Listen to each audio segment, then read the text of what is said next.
Document de planification, le SRADET détermine les objectifs et règles fixés par la région dans plusieurs domaines de l'aménagement du territoire. Pour comprendre l'impact de sa mise en œuvre sur le terrain, nous sommes allés à l'agence d'urbanisme de l'Artois à Béthune, rencontrer Carole Bogart, sa directrice. Pour une agence d'urbanisme comme la nôtre, c'est un outil indispensable pour réfléchir à l'organisation et en particulier l'organisation régionale, l'organisation territoriale de cette région. Je fais référence au positionnement des pôles d'attractivité, de l'organisation pour les populations régionales, des équipements, des lieux de vie et d'usage qui s'organisent et qui s'équilibrent et qui doivent s'équilibrer pour la population régionale avec des enjeux d'équité ou d'égalité de traitement ou en tout cas d'équité territoriale. Gestion de l'espace, mobilité, environnement, tels sont les thèmes abordés dans le document qui vise à développer un équilibre et une égalité des territoires. On va être amené à utiliser, dans le cadre notamment de l'élaboration des SCOT, des schémas de cohérence territoriale, en territoire, qui sont d'ailleurs pour nos territoires en pleine révision. Donc on est vraiment au cœur de l'application future du SRADET.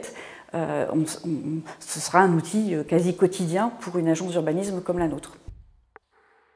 Relais nécessaire sur les territoires, les agences d'urbanisme tentent de vulgariser ce document très technique aux habitants, leur montrant l'impact sur leur quotidien. La population et l'habitant sont forcément, même si ça paraît des documents très éloignés de leur quotidien, sont forcément impactés à un moment ou à un autre parce que ce schéma se traduit en filigrane, se traduira au final par des décisions qui pèsent sur ces activités au quotidien. Document régional construit avec l'appui des acteurs locaux comme l'agence d'urbanisme, Madame Bogart évoque l'implication et l'apport de cette dernière sur le schéma. L'agence d'urbanisme de l'Artois a été sollicitée par les services régionaux, mais pas tout seul, dans le cadre du réseau Urba 8, qui est le réseau des 8 agences d'urbanisme qui aujourd'hui se sont réunies en réseau, justement, depuis près de 2-3 ans. Et à la lecture des documents, on sent bien qu'il y a quand même une rupture dans la manière de mettre en œuvre. Il y a une plus grande responsité de l'échelon territorial, notamment dans le cadre des SCOT, voilà. Dans le cadre de l'élaboration des SCOT, dans le cadre des décisions stratégiques qu'ils vont devoir prendre sur leur territoire pour être finalement dans une forme de co-construction de leur propre territoire, s'inscrivant dans un espace régional plus grand.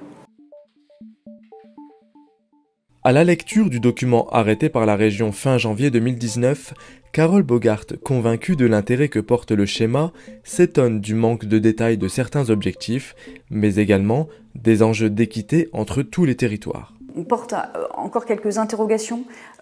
qui nous amènent d'ailleurs à rester en dialogue avec les services de la région pour comprendre mieux la portée de la prescriptivité ou des prescriptivités qui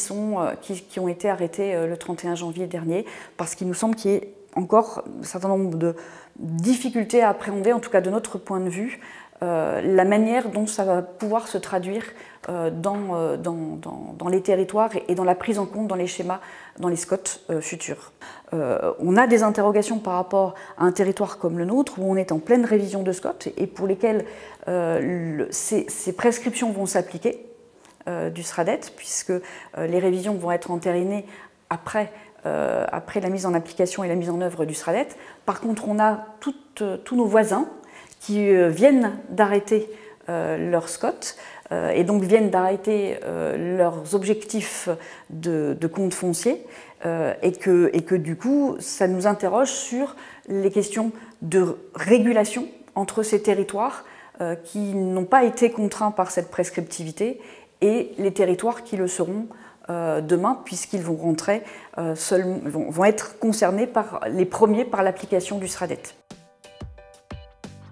Pour l'agence d'urbanisme de l'Artois, chaque territoire doit se saisir de cette opportunité qu'offre le SRADET en matière de stratégie d'aménagement du territoire, de bien vivre et de lutte contre les inégalités.